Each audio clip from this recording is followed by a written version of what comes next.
भागवतामृतम प्रथम खंड 6 अध्याय।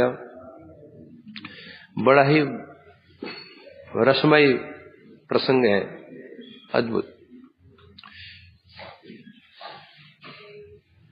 तो यहाँ कल उद्धव जी कल कह रहे थे, क्या कह रहे थे?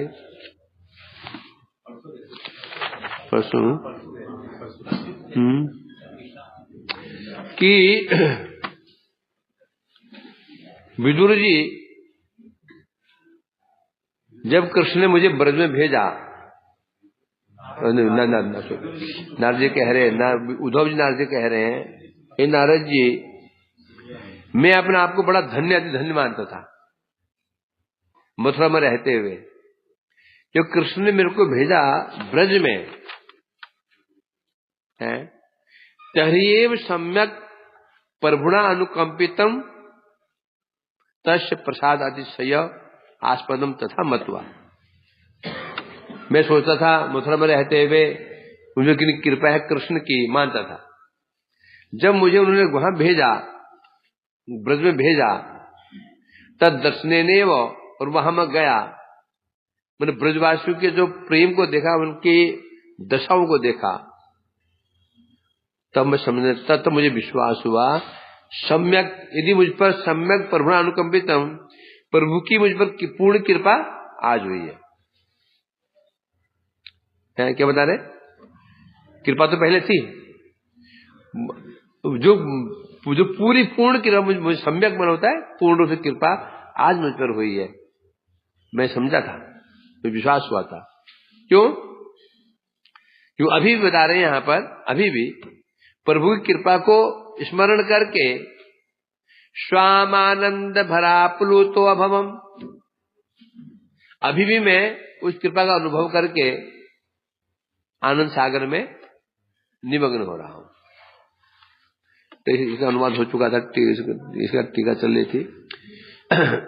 कैसे आनंद मग्न निमग्न हो रहा हूं, क्या लक्षण है उसका? उद्धव जी आनंद निमग्न है, क्या लक्षण है? तो स्वयं कह रहे हैं, मानो नारद जी ने कहा, उद्धव जी हम कैसे माने, हम आनंद निमग्न है? तो कह रहे लक्षण है, लक्षण है परिचय, लक्षण देख लो ना, क्या लक्षण क्या है? गायम गायम यद अभिलषता यत्ततो अनुष्ठितम यत् तत्सर्वेषां सुविदितम इत शक्यते अन्यन्न वक्तुम नत्वा नत्वा मुनिवर मया प्रार्थसे काकुभिस्त्वं तत्तद्वृत् श्रवण रसतः संश्रेयथा विरामम। ब्रज में जाने से ही मैं क्या हुआ था? आनंद सागर में निमग्न हो गया था। उस समय मैंने गायम मतलब बार बार मैंने गायम बार बार गान किया, क्या गान किया? जिस उत्कर्ष का मैंने जो मैंने देखा, उधर जो मैंने देखा है ना। जब हम कहीं जाते हैं, सपोज आप कोई हिल स्टेशन में गए, वहां का जो आप वहां महिमा गान करते हो, क्या होता है? उत्कर्ष गान कर रहे हैं आप। यहां बहुत अच्छा है, इसका मतलब जब पहले हर साल जाते तो वो अच्छा नहीं था, समझे कि नहीं? आप कुछ खा रहे हो बढ़िया, भाई ये बहुत अच्छा है, बहुत टेस्टी है, मतलब जो पहले खा रहे थे टेस्टी नहीं था। ये तो हुआ ना। हम जो गान करते हैं, जब हम किसी की महिमा गान करते हैं, वहां बहुत तुलना होती है।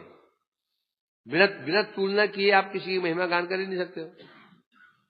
ये तो बहुत अच्छा है, ये वैष्णव बहुत अच्छे हैं, इसका मतलब एक वैष्णव वो भी है तो बहुत अच्छा नहीं है।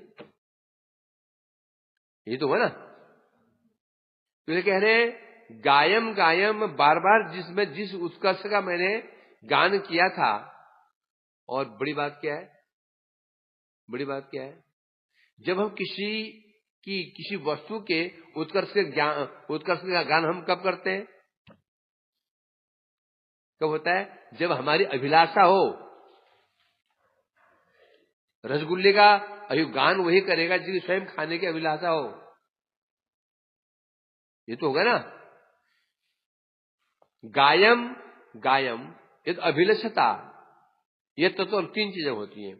एक तो बार बार किसी विषय में वर्णन करना, जब किसी विषय बार बार वर्णन तभी करते हैं जब उसके प्रति हमारी रुचि हो, अभिलाषा हो।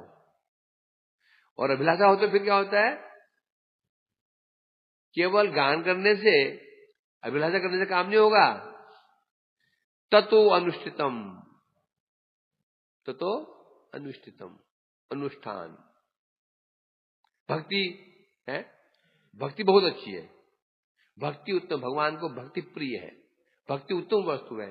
जानने बड़ी ये जान भी गए, अभिलाषा भी हो गई, भक्ति प्राप्त हो जाएगा है? भक्ति उत्तम है। आज भक्ति आत्मकल्याण का एकमात्र उपाय है, ज्ञान हो गया। बार बार कह भी रहे भक्ति भक्ति भक्ति, हर समय भक्ति महिमा गान करते हैं। इच्छा भी है भक्ति प्राप्त करने की, हो जाएगी। कमी क्या है, अनुष्ठान साधन, बस। यदि 3 चीज होनी चाहिए। पहले क्या हो गया, उत्कर्ष का, उत्कर्ष, किसी वस्तु के उत्कर्ष का हम क्या, उत्कर्ष मतलब उसकी महिमा, ज्ञान होना चाहिए। ज्ञान होना पर्याप्त नहीं है। जैसे भीष्म जी ने उत्कर्ष गान किया था, भीष्म जी ने भी गोपियों की महिमा गान किया था, उन्होंने गान किया था ना। और वो भी जो गान किया था वो अत्यंत निगूढ़ वस्तु, जो समझ जगह तो बोली नहीं जा सकती, गूढ़ लीलाओं का वर्णन किया था, गान तो किया था, परंतु अभिलषित नहीं था तो अनुष्ठान भी नहीं हुआ। उसी प्रकार के हम में भी ऐसा ही है। कौन, यदि हमारी कितनी इच्छा है, यदि हमारी, पहले तो पहले जानना पड़ेगा, भक्ति ही एकमात्र हरे नाम हरे नाम है केवल कलो नास्ते हो। हरि नाम ही एकमात्र उपाय है आत्म कल्याण का। ये समझ गए, तो उपाय है आत्म कल्याण का, ये तो उपाय है। अब क्या होनी चाहिए, अभिलाषा कि मैं भी शुद्ध नाम कर सकूं। फिर अनुष्ठान, जिसका नाम को उत्कर्ष ज्ञान ही नहीं है, समझे क्या नहीं, उत्कर्ष ज्ञान ही नहीं है।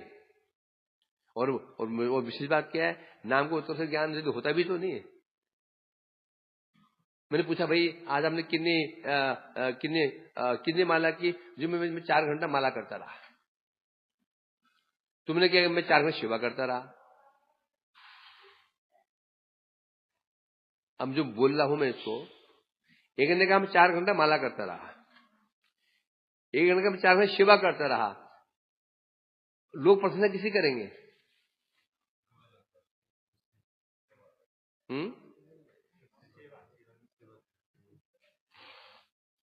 किसी करेंगे तो सेवा कर रहा था। तो परंतु जो नाम परायण है,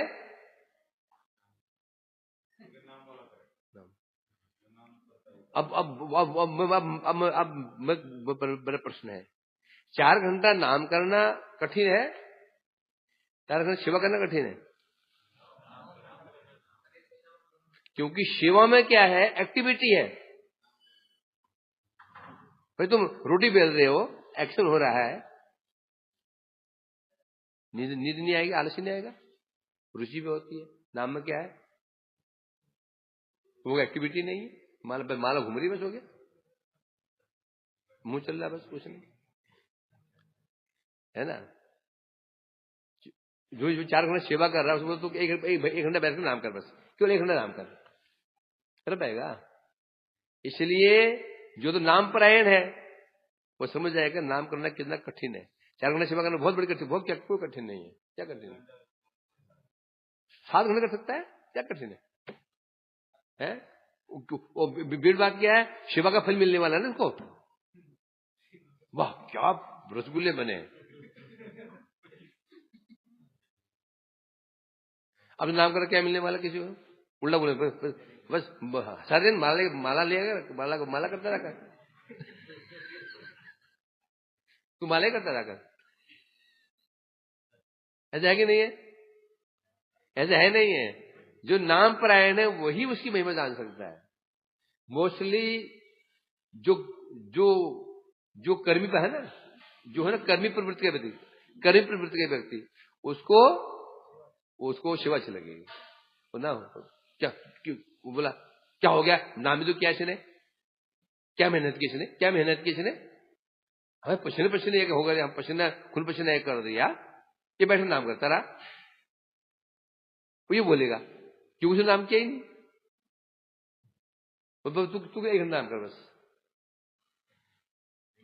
नहीं कर, क्यों नहीं कर पाएगा? क्योंकि जब नाम करते हैं कोई एक्टिविटीज नहीं होती है, रोटी बनाने एक्टिविटीज है, रोटी बिल रही है, सीख रही है, कौन उसमें रोटी सीखी नहीं, अरे कम सीखी, अरे फूली नहीं, अरे नहीं फूली रे, अरे फूल गई रे। और सबसे बड़ी बात क्या है, उसका फल उसको तुरंत मिलने वाला है, तुरंत मिलने वाला है कि नहीं? ऐसा है, तो नाम का फल क्या मिलेगा उसको?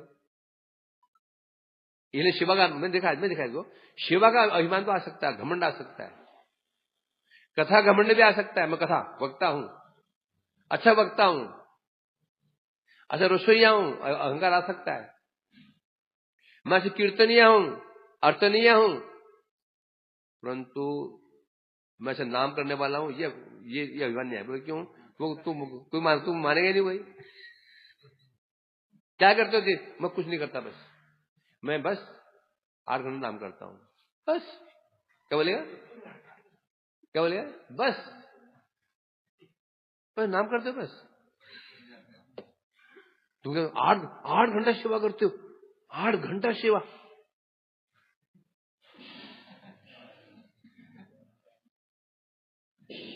ऐसा है कि नहीं? ये प्रैक्टिकल है कि नहीं? प्रैक्टिकल है ना, ऐसा ही है ना। तो उससे पहले महिमा ज्ञान है ना। कई लोग मुझे बोलते हैं प्रभु जी मैं तो सेवा नहीं कर पाता हूँ, नाम संख्या बहुत होती है, बोलते मेरे को ऐसा। अब क्योंकि होता क्या है ना, सब जो सेवा करते हैं ना तो सब उसे सम्मान करते हैं, और जो नाम कर रहा है कोई सम्मान ही नहीं करता, लोग पैसा करते हैं, नाम माला करता रहेगा है। तो उसको थोड़ा नाम रुचि बेचारे क्या करे बेचारे, तो बोले मैं नाम करता हूँ, शादी भुला के बोलेगा क्यों? नाम परायण कम है, शिव परायण ज्यादा है। शिव परायण अधिक क्यों है? नाम परायण कम, शिव परायण अधिक क्यों होते हैं? क्यों? मैक्सिमम लोग कर्म प्रवृत्ति के होते हैं। क्या होते हैं? मैक्सिमम लोग जो होते हैं कर्मी प्रवृत्ति के होते हैं, तो उनको वही चीज अच्छी लगेगी जिसमें एक्टिविटीज हो, कीर्तन कर रहा हो, पाठ कर रहा हो, अर्चन कर रहा हो, पूजा कर रहा हो, रसोई कर रहा हो। क्यों? नाम परायण बहुत कमी होंगे ना। तो यहां चल रहा है, सबसे पहले ये तो पता चले उत्कृष्ट क्या है? अब परंतु ये अधिकार की बात है, अधिकार की बात है ना।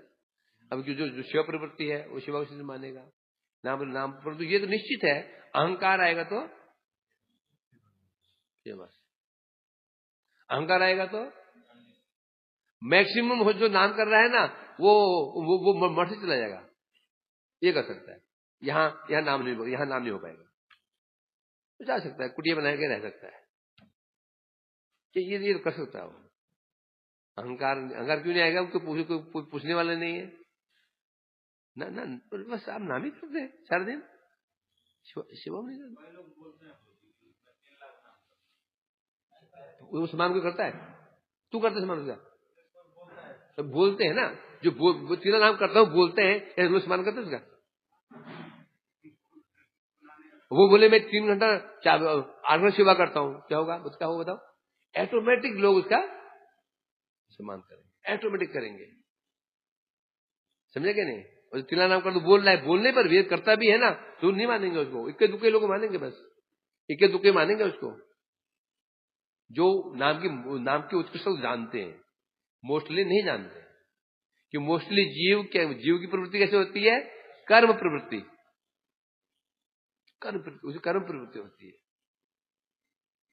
मैं मठों में समझेगा कि लोग ऐसे 8 घंटा सेवा कर सकते हैं, 7 घंटा सेवा कर सकते हैं, खून पसीना को, परंतु नाम की जब बारी आई, नाम ही नहीं कर सकते, है ना। तो इसे कह रहे हैं सबसे पहले उत्कृष्ट वस्तु क्या है। जब उत्कृष्ट वस्तु है तब जाकर की इच्छा होगी। कोई हमारे कभी इच्छा होती है हम निकृष्ट वस्तु ग्रहण करें? इच्छा होती है क्या? इच्छा होगी, हमारी इच्छा होगी। क्या इच्छा होती है? उत्कृष्ट वस्तु। भले ये वस्तु उत्कृष्ट है तब उसको प्राप्त की इच्छा होती है। इच्छा पर्याप्त नहीं है फिर अनुष्ठान होता है। उद्धव जी कह रहे हैं ये देखो कि मैं ब्रज में गया, वहां जो मैंने ब्रज देवियों का जो अगाध प्रेम, अद्भुत उनके भावों को देखा है। गोपी क्या बोले थी? क्या कहा था उन्होंने?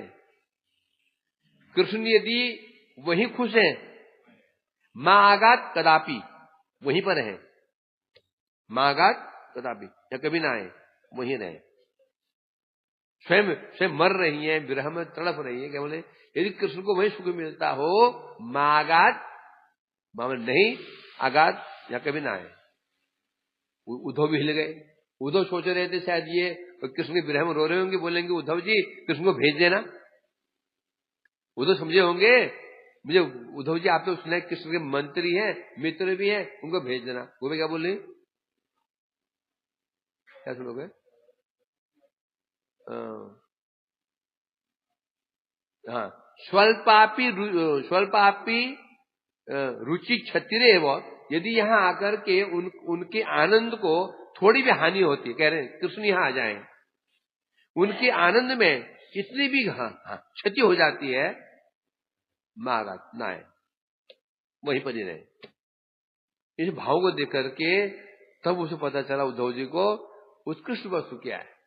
वही कह रहे हैं ये, जब मैं वहां उत्कृष्ट वस्तु का मैंने दर्शन किया, अनुभव किया, फिर मैंने गान किया, बार बार गान किया, और गान तो किया, फिर मेरे क्या हुआ, उसको देख करके मेरी अभिलाषा हो गई प्राप्त करने की।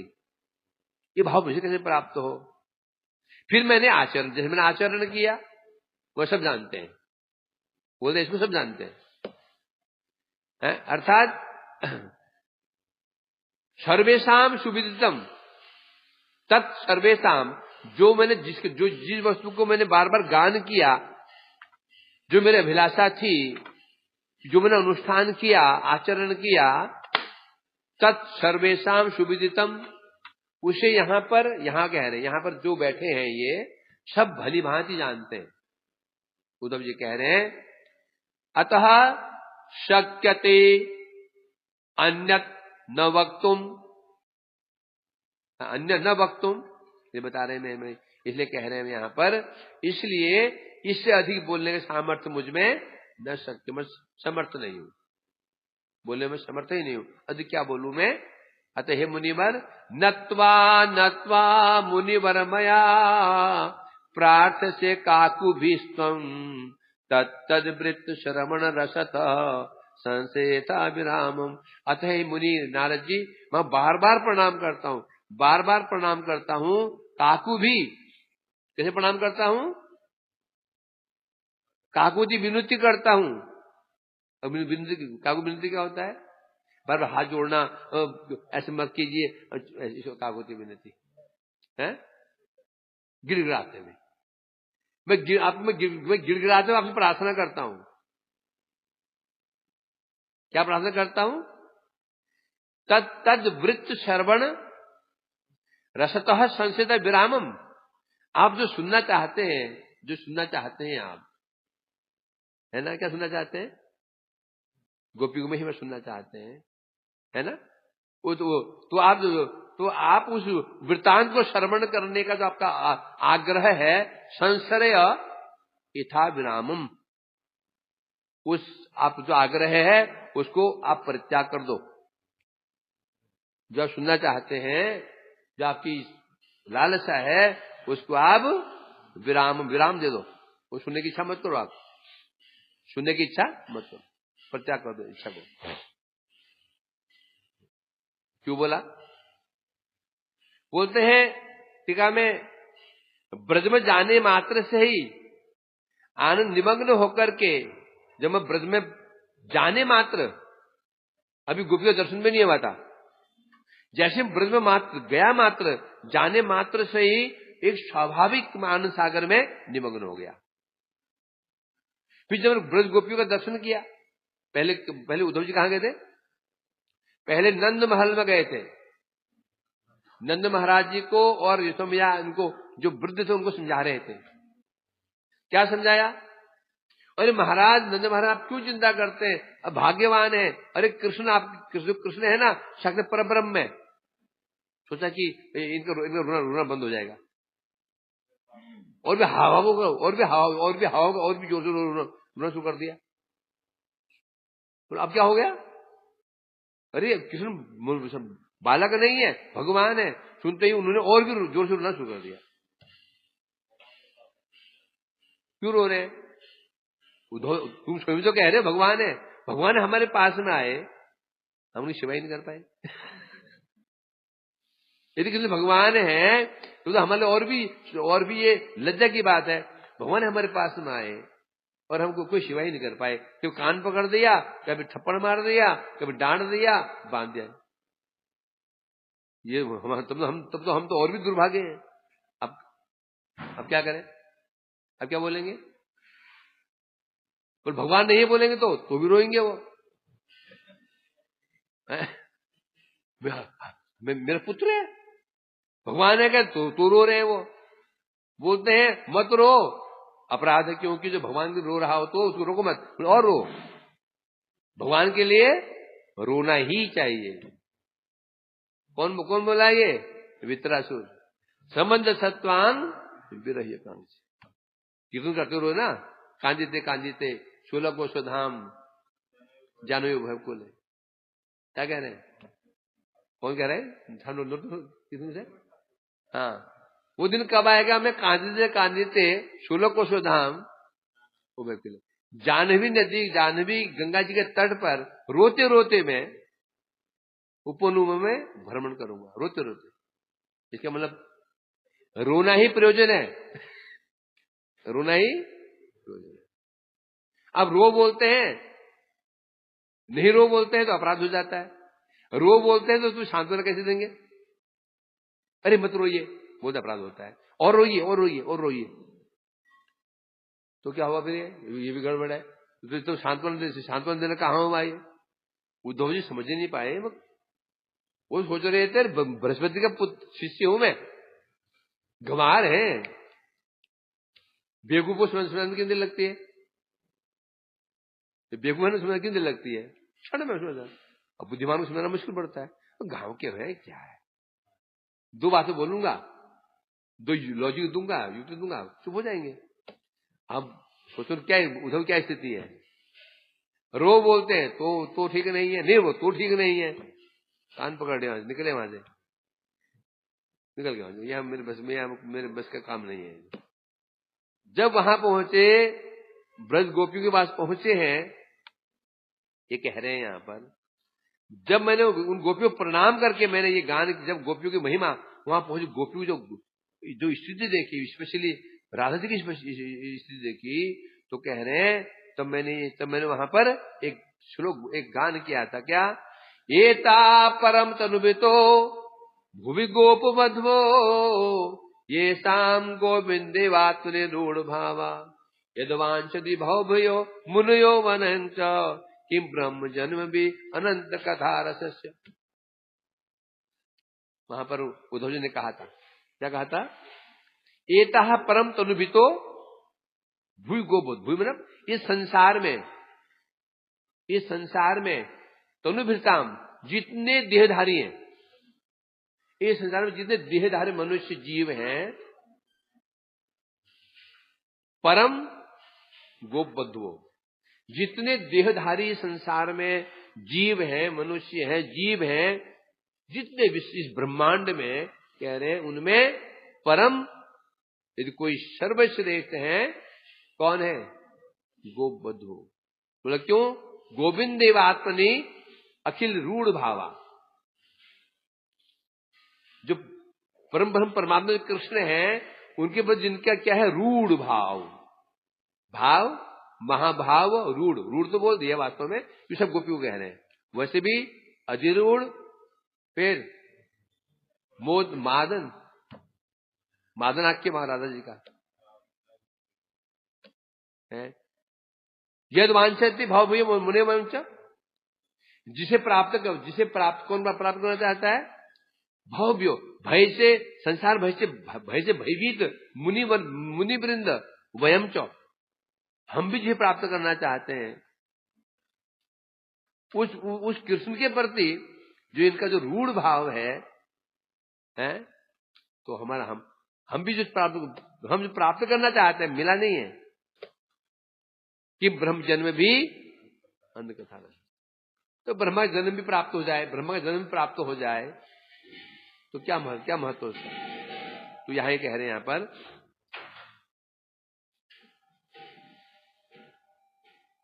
हाँ, तो यहां कह रहे हैं, तो उद्धव जी कह रहे हैं, मैंने प्रणाम किया, प्रणाम करते हुए मैंने कहा था, ये गान किया था, पृथ्वी में यदि कोई क्या देह धारण करना सार्थक यदि किसी का है तो गोप वधु का जीवन सार्थक है, देह धारण करना। ऐसे गान करते करते मैंने फिर प्रार्थना भी की थी। ये तो केवल गान किया, लालसा, अभिलाषा। आशा महो चरण रेणुजुषाम अहम श्याम वृंदावने किमपि गुलमलतौषधीनाम। क्या? याजुशुद्धस्य व्राज पदं चहित्वा भेजुर्मुकुंद पदवीं श्रुतिभिर्विमृग्याम। सब कह रहे हैं, जब उनकी महिमा देखी मैंने, जब गान किया, मन में क्या आया? अभिलषित, अभिलाषा आ गई। अभिलाषा ये तो मैंने आचरण किया। क्या आचरण किया? क्या आचरण किया? प्रार्थना आचरण की। प्रार्थना की ना, पहले अभिलाषा आई, आचरण क्या किया? ये श्लोक बोल रहे। जब उनकी महिमा देखी मैंने, गान किया मैंने, ये गोपियां धन्य है। धन्य होते ही मन में अभिलाषा जग गई। अब अभिलाषा के अब काम तो होगा नहीं, कैसे क्या चाहिए? अभी अनुष्ठान। क्या अनुष्ठान? प्रार्थना। क्या अनुष्ठान है? भगवत भक्ति प्राप्त करने का अनुष्ठान क्या है? हरिनाम। भगवान को प्राप्त करने का अनुष्ठान क्या है? क्या अनुष्ठान है? प्रार्थना। क्यों? हरिनाम नहीं, ये भी नहीं है। तो हरिनाम भी नहीं है, नहीं। हरिनाम जरूर है, परंतु कृपा, प्रार्थना। हरिनाम भी हमारा तब सफल होगा जब उस हरिनाम में क्या होगी? प्रार्थना। हे प्रभु कृपा करो, नाम प्रभु के प्रति प्रार्थना, कृपा प्रार्थना। यदि नाम प्रभु हम कृपा प्रार्थना नहीं करेंगे, नाम प्रभु कृपा क्यों करेंगे?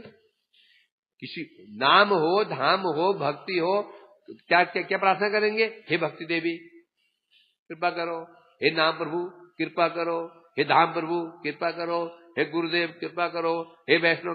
तुम तो क्या है? फिर क्या अनुष्ठान हुआ? प्रार्थना। प्रार्थना हटा दो, फिर कीर्तन करो, नहीं होगा। प्रार्थना ही इसलिए कह रहे। फिर मैंने क्या आचरण किया? मैंने प्रार्थना। क्या प्रार्थना? यही बता रहे हैं। क्या बोला था? आसाम हो चरण रेणु जुषाम हम श्याम वृंदावन के गुलमृत औषधि नाम। क्या था? आसाम मने हो जाऊं। आसाम अहो वृंदावन में मैं गुलम लतोषी आसाम हो जाऊं। इस वृंदावन जहां गोपियां रहती हैं, कौन गोपियां? जिनका गोविंद में कैसा है? रूढ़ भाव।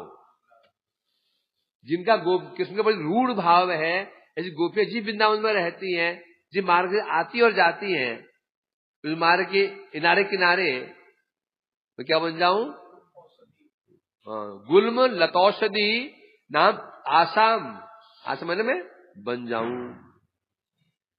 क्यों क्यों बन जाऊं? पाद रेणुम अभिक्षरम है। हम कहीं भी कोई भी कार्य करते हैं उसका एक अभिक्षण होता है, मतलब उद्देश्य। हम कहीं भी जाते हैं उद्देश्य होता है। पाद रेणुम अभिक्षण, अभिक्षण क्या होता है? निरंतर मुझ पर पाद रेणु, रेणु, रेणु शब्द है, रेणु एक वचन है। पाद रेणु, उन गोपियों का चरण धूलि का एक कण उड़ते उड़ते, जब गोपे जाएंगे ना ऐसे धूलि उड़ेगी, एक कण भटकते भटकते तो सिर में पड़ जाए हैं। तो यहां ये कह रहे हैं, यहां पर इस प्रकार से मैंने उस वृंदावन में क्या किया? लता औषधि वृक्ष गुल्म लता जन्म ग्रहण करने की अभिलाषा की। यहां गुल्म लता है, वृक्ष नहीं है। मैं वृक्ष बन जाऊं नहीं बोला उन्होंने, क्यों? क्योंकि धूली अधिक ऊपर नहीं उड़ती है, धूली बहुत ऊपर नहीं उड़ती है। जब जब जब गाड़ी चलती है, हम जाते हैं, धूली उड़ती है और थोड़ी फिर नीचे बैठ जाती है। तो पेड़ बन जाओ तो वो तो ऊपर है, धूली बुझाएगी नहीं। कहां जाएगी? लताएं, जो नीचे लताएं होती हैं, लताएं मतलब कौन लताएं स्पेशली? जैसे है ना दुर्वा घास, दुर्वा घास लताएं होती हैं, जमीन पे चलती हैं और जमीन पे चला करती हैं, ऊपर नहीं उड़ती है। अर्थ ऐसे कहा गुल्म लतौषधि नाम, वृक्ष ने कहा उन्होंने यहाँ पे। क्यों नहीं कहा? वृक्ष ऊंचे होते हैं, उन पर कभी भी धूल नहीं पड़ेगी। अतः मैं, और वृक्ष श्रेष्ठ भी होते हैं, एक कारण वृक्ष क्या होते हैं? श्रेष्ठ, वृक्ष श्रेष्ठ होते हैं। और लताएं क्या होती है? श्रेष्ठ नहीं होती, नीचे नीचे लटकती रहती है। इसलिए कहते हैं यहां पर अर्थात तो पहले जब मैंने उनके भावों को देखा तो मुझे अनुभव, उनकी उत्कृष्टता का मुझे अनुभव हुआ। फिर मैंने फिर उनको प्राप्त करने की मेरे मन में अभिलाषा हुई है। अब अभिलाषा पूरी कैसे होगी? उसकी प्राप्ति के उपाय स्वरूप मैंने तब मैंने फिर उन गोपियों की चरण धूलि की वंदना की। भाई अभी इच्छा है ना कि चरण धूलि मिल जाए, मिले कैसे? अब क्या कर रहे हैं? पर प्रार्थना किससे कर रहे हैं? चरण धूलि की प्रार्थना। भाई एक चरण धूलि में सिर पड़ जाए, बार बार क्या, एक बार नहीं किया उन्होंने, गायम नहीं, हाँ गायम बार बार।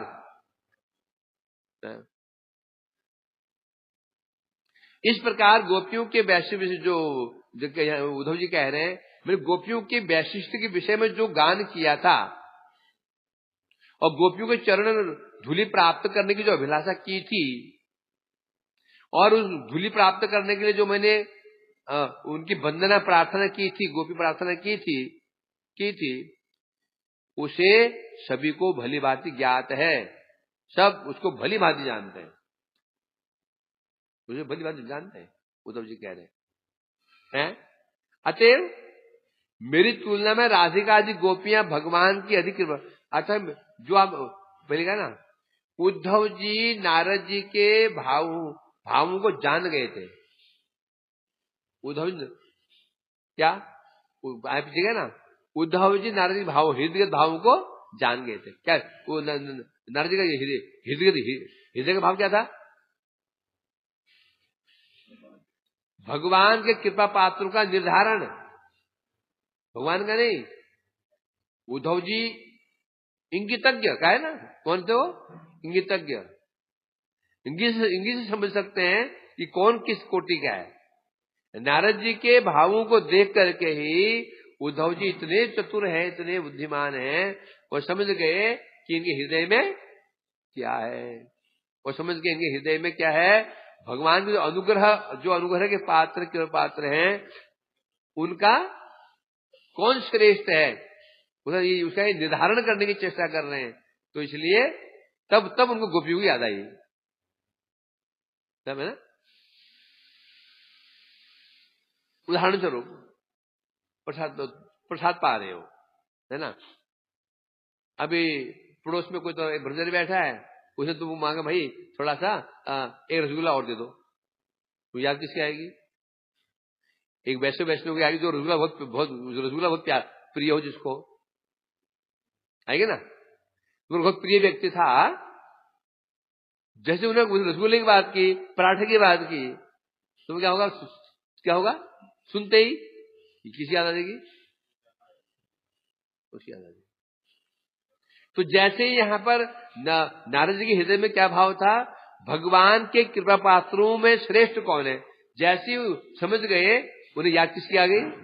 उद्धव जी को, जो अनुभव क्या था, गोपी का स्मरण हुआ था। तुम तो कह रहे हैं, नारद जी ने पूछा ही नहीं उनको, नारद जी ने कहा था तुम मुझे गोपियों में सुनाओ, कहा था गई, तो क्यों बोल रहे हैं वो? तो उन्होंने क्यों कहा कि क्या कहा था, विरामम? उन्होंने पूछा था क्या? अभी तो कहां पूछा उन्होंने? पूछा ही नहीं, नारद ने कुछ पूछा ही नहीं उनसे, बस क्या उद्धव की महिमा गान कर रहे थे, आप ऐसे हैं, आप ऐसे हैं, आप ऐसे हैं, आप ऐसे हैं। थोड़ी कहा उन्होंने गोपी महिमा सुनाओ, नहीं कहा था उन्होंने। उद्धव जी ऐसे क्यों कह रहे हैं? क्योंकि उनके भावों को जान करके उनकी स्मृति हो रही, एक वो श्रेष्ठ कोई है तो गोपी है, स्वाभाविक है?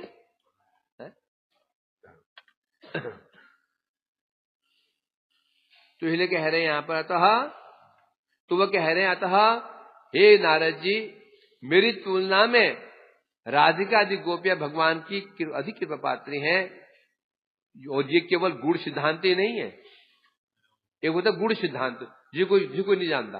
गुण सिद्धांत क्या होता है? जी इक्के दुक्के लोग जानते हैं। रहस्य किसे कहते हैं? जिसे 2 आदमी जाने, बस एक ही जाने, 3 जान के भी रहस्य कहां रहा? रहस्य की बहुत रहस्य की बात है, सुनो, ये रहस्य की बात है ना, ये कहना नहीं है। जब तुमसे जो तुम कह दिया, रहस्य कहां रहा? फिर वो निगुण कह रहे हैं।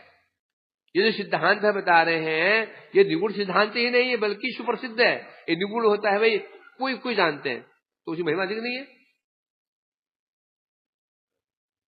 कोई जानते हैं, कोई जानते हैं, परंतु ये सिद्धांत कैसा है बता रहे, ये क्या है? सुप्रसिद्ध है कि मैं कैसे गोपियों की चरण वंदना की है, गोपियों को मैं गुणगान किया है, उनके चरण धूलि प्राप्त करना चाहता हूं मैं। जिसे अभी ये उग्रसेन जी ने कहा था कि उद्धव श्रेष्ठ है, ऐसा है, मंत्री है, सेवक है, आदि आदि कहा था ना, तो बोले, तो ये मैं कह रहा हूं, अर्थात ये गुण सिद्धांत नहीं, सर्वत्र प्रसिद्ध है मैंने कैसे आचरण किया, कैसे उनकी वंदना की है। तो भी केवल यही कहा जा सकता है। तो नारद जी ने कहा तो सुनाइए ना, तो ठीक है, तो सुनाइए, गोपी महिमा सुनाइए। तो अब उद्धव जी कह रहे हैं, तो भी मैं यही कह सकता हूं, गोपी की महिमा केवल तात्पर्य वृत्ति के द्वारा ही ज्ञातव्य है।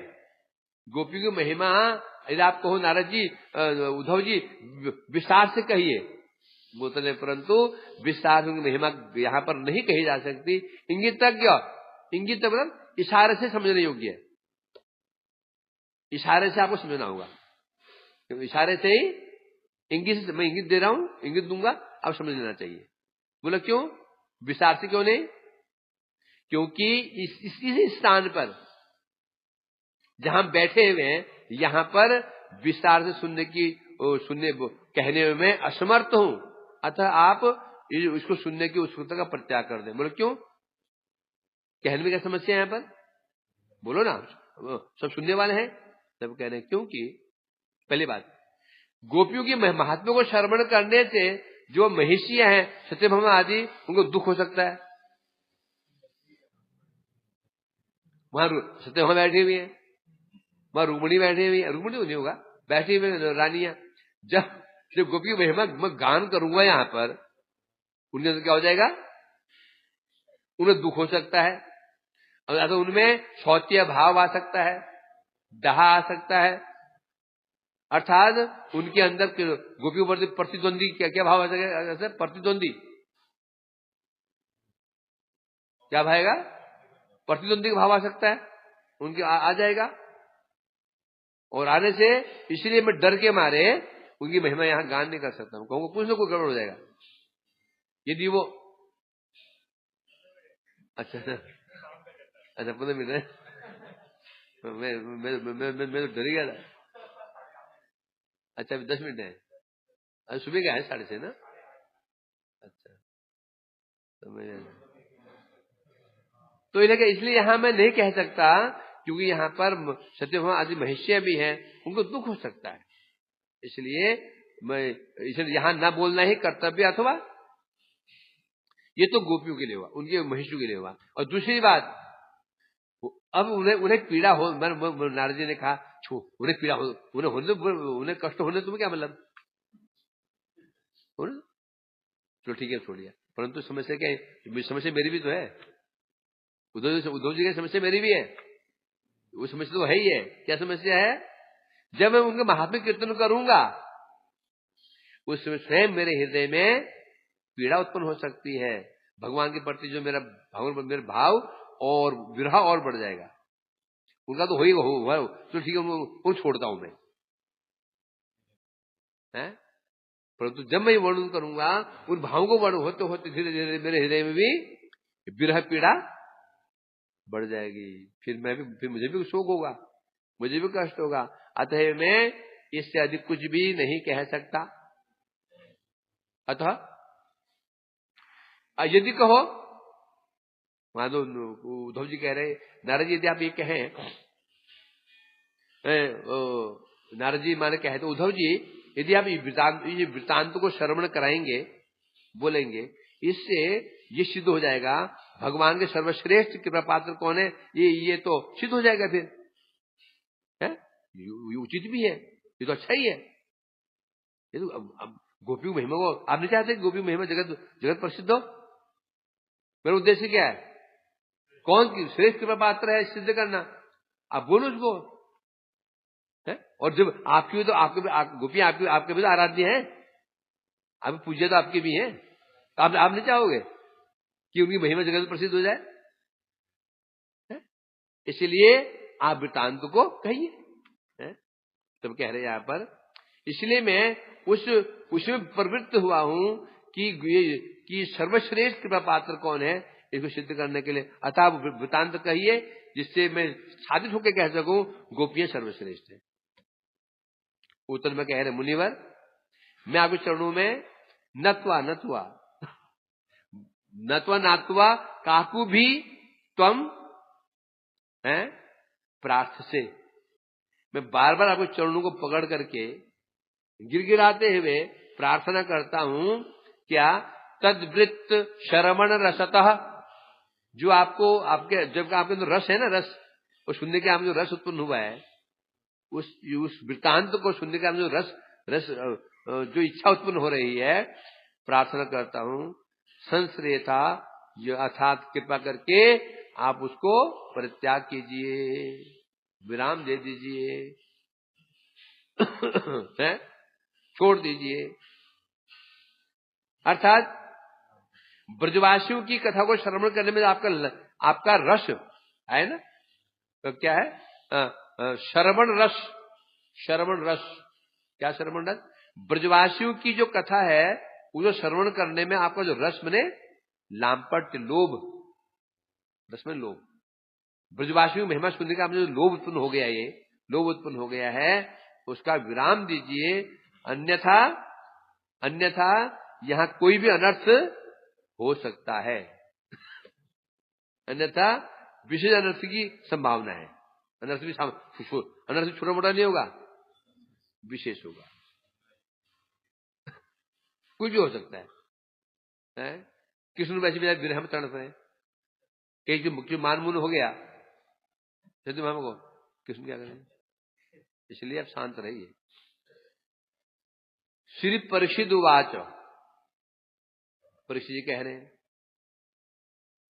तद्वाक्य तत्व विज्ञाय रोहिणी साश्रम ब्रवीत चिर गोकुलवासेन तत्र तज्जन सम्मता। अब उद्धव जी की बातों को सुनकर के रोहिणी जी के हृदय में भी उथल पुथल मच गई। अभी तो रोहिणी शांत थी, उद्धव जी बातों को सुनते ही रोहिणी देव के मन में उथल पुथल मच गई। शास्त्रुम अब्रवीत, शास्त्रुम था, शास्त्रम कर दिया, इसमें उकार होना चाहिए। तद्वाक्यम तत्व विज्ञाय, उन उद्धव जी की बातों को सुन करके रोहिणी जी शास्त्रुम अश्रुपूर्ण आंसू बहाते बहाते अब्रवीत कहने लगी। कैसे? चिर गोकुल वासेन तत्र त्यजन सम्मता, क्योंकि रोहिणी जी बहुत समय तो गोकुल में रही थी, इसलिए रहने के कारण तत्र त्यजन सम्मता, जितने भी गोकुलवासी हैं उनको अति प्रिय थी। रोहिणी बहुत समय तक रही। कब से रोहिणी गई? रोहिणी कब गई? जब सप्तम गर्भ ठहरा देवकी जी को, सप्तम गर्भ ठहरा, तब जेल में डाल दिया। तब जब देवकी को जब जेल में डाल दिया, जब 6 पुत्र मारे गए थे, सप्तम गर्भ ठहरा, उस समय देवकी और देवकी जी और रोहिणी दोनों एक साथ ही गर्भवती हो गई थी। क्योंकि देवकी रोहिणी जी को कारागार में जाकर के सेवा करने का अनुमति थी, कंस की अनुमति थी, इसलिए वो गर्भवती हुई थी। और जो 6 पुत्र मारे जा चुके थे, जब छोरू शांत हुए, अब कंस को भय लग गया कि कंस कहीं ऐसा ना हो देवकी पुत्र को मारे कहीं सोचे कि हो सकता है कि वो छलिया विष्णु यहां भी आ सकता है, तो दोनों पुत्रों ने मार दे। इसलिए उन्होंने बड़ी चतुराई से गुप्तचरों के द्वारा रोहिणी मैया को गोकुल पहुंचा दिया। तब से वहां रह रही थी वो। तो तब से वहां रह रही थी। फिर बलराम का जन्म हुआ, फिर कृष्ण जन्म हुआ, फिर 10 साल तक, 12 साल, लगभग 10-12 साल तक रोहिणी देवी वहीं रही, गोकुल में रही। इसलिए कह रहे हैं यहाँ पर चीर गोकुल वासे न, क्योंकि वहां चिरकाल रही है रोहिणी देवी, इसलिए वहां के जो निवासी थे, गोकुलवासी थे, उनको अति प्रिय थी ये रोहिणी। इसलिए उन गोकुलवासी को स्मरण करके उन्हें, जैसे उद्धव जी ने चर्चा छेड़ी, चर्चा शुरू की उस गोकुलवासियों की, रोहिणी माता को सब स्मरण हो आया। इसलिए वो अश्रु बहाते हुए कहने लगी है, क्योंकि दीर्घ काल तक गोकुलवास करने के कारण गोकुलवासियों की परम प्रिय, गोकुलवासी जिनके प्रिय हैं, 2 पद, या तो गोकुलवासियों की भी प्रिय है या गोकुलवासी जिनके प्रिय है, 2 बातें हैं। गोकुलवासी जिनके प्रिय है, रोहिणी जी ने बहुत प्रेम करती है किसी गोकुलवासियों से, या गोकुलवासी जी ने बहुत प्रेम करते हैं, इसलिए उनका स्मरण होते रोहिणी देवी साश्रु आंसू बहाते हुए कहने लगी। श्री रोहिणी उवाच आस्तान श्री हरिदास तम महादुर्दैवम मारितान सौभाग्य गंध रहितान निमग्नान दैन्य सागरे तद्दद बाणमन्याचित ताप्यमानान विशाकुलान क्षणा चिंता सुखिन्ना में मां स्मृते पदमिम नया। रोहिणी जी कह रही है, हे हरिदास, क्या कह रही हैं? हे हरिदास, किसे कह रही हैं? उद्धव जी। हरिदास, तीन हरिदास प्रसिद्ध बताए गए हैं। कौन? गिरिराज जी, उद्धव जी, युधिष्ठिर जी, है ना? तो इनको हरिदास कह रहे हैं उद्धव जी। आस्तान हरिदास तम महादुर्देह आरितान सौभाग्य गंध रहितान निमग्नान दैन्य सागरे तत् बाड़वा बाड़वन्नी अर्चितास्ताप्यमानान विशाकुलान क्षणा चिंता सुखिन्या में मां स्मृति पदवीम नयो है बोला कुछ। अच्छा हे उद्धव क्या बता रहे हैं? आप शांत हो जाओ, तुम शांत हो जाओ। क्यों मैं जिनकी चिंता को छोड़कर उसको सुखी हुई हूं। क्या बता रहे हैं? जिनकी चिंता को छोड़ करके चिंता सुखिन्या, जिनकी चिंता को छोड़ करके मैं थोड़ी सुखी हुई हूं।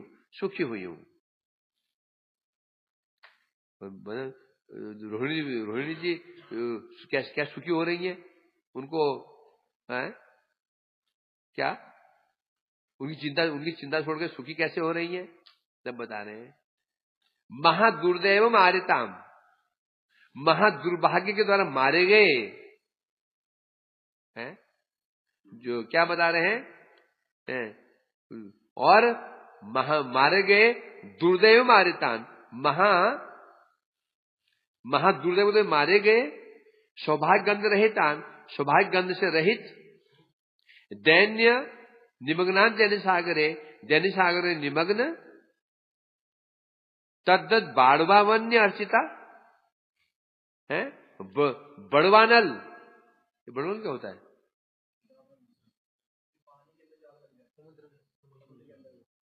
ये दावानल होता है, बड़वानल होता है। दावानल होते हैं जो जंगल में आग लग जाती है, इसको तो पानी बुझाया जा सकता है, परंतु एक आग होती बड़वानल जो जल में लगती है। तो जब जल में आग लगता है बुझाए कौन है? क्या क्यों हो रहा है? गाना भी है ना सर, याद आएगा गाना? पानी में आग लगाए तो आग बुझाए, जल में आग लगे तो कौन बुझाए?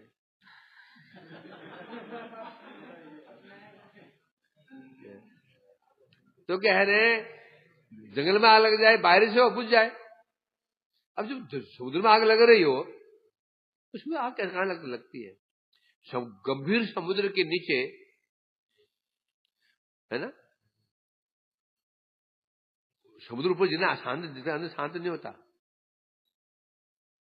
ऊपर शांत दिखता है समुद्र, अंदर शांत नहीं होता, अंदर लहरें उठती है उसके अंदर। तो जब लहरें उठती हैं उस समुद्र में, लहरें टकराने से आग भड़क जाती है। वो सोचो इतनी भयंकर आग होती है तो जलते प्राणी मर जाते हैं उसमें, जिसे बड़वानल कहते हैं उसको। तो यहाँ क्या बताएं, यहाँ जो ब्रजवासियों का क्या स्थिति बता रहे हैं। पहले कौन है वो बता रहे हैं महादुर्दैव के सुनिए, जो ये कंस आदि है ना, जो उनके बता रहे हैं। वो कैसे हैं? दुर्दैव के द्वारा मारे हुए, अथवा जिनका सौभाग्य गंध भी जिनके अंदर नहीं है। तीसरा दैन्य सागर के में मग्न। चौथा भीषण सो बड़वाना ज्वाला संतप्त और विरह के विषय जर्जरित याद। ब्रजवासी कैसे बता रहे हैं? दुर्दैव से मारे हुए। कैसे हैं ब्रजवासी? कैसे हैं? दुर्दैव के द्वारा मारे हुए। क्या दुर्दैव है? भगवान श्री कृष्ण, जो साक्षात सौभाग्य स्वरूप कृष्ण को छोड़ के चले गए, मारे हुए। सौभाग्य गंध भी नहीं है, सौभाग्य गंध नहीं, गंध भी नहीं है सौभाग्य का। और दैन्य सागर में डूबे हुए हैं। और विशेष रूप से भीषण शोक रूप बड़वानल, ब्रजवासु का जो शोक कैसा है? बड़वानल के समान है। और विरह विष, कृष्ण के विरह रूपी विष के विषय जर्जरित जो ब्रजवासी हैं, मुझे उनकी याद मत दिलाओ। ये जो है ना ब्रजवासियों की ये नीचे बताए, कह रहे मुझे ब्रजवासियों की याद मत दिलाओ। ब्रजवासी कैसे हैं? दुर्भाग्य के मारे हुए हैं, उनका सौभाग्य गंध में उनके अंदर नहीं है, और जैन सागर में डूबे हुए हैं, बड़वानल के जल रहे हैं और विरह से व्याकुल हैं। ऐसे ब्रजवासी मुझको याद मत दिलाओ। अब टाइम हो गया, जान बची।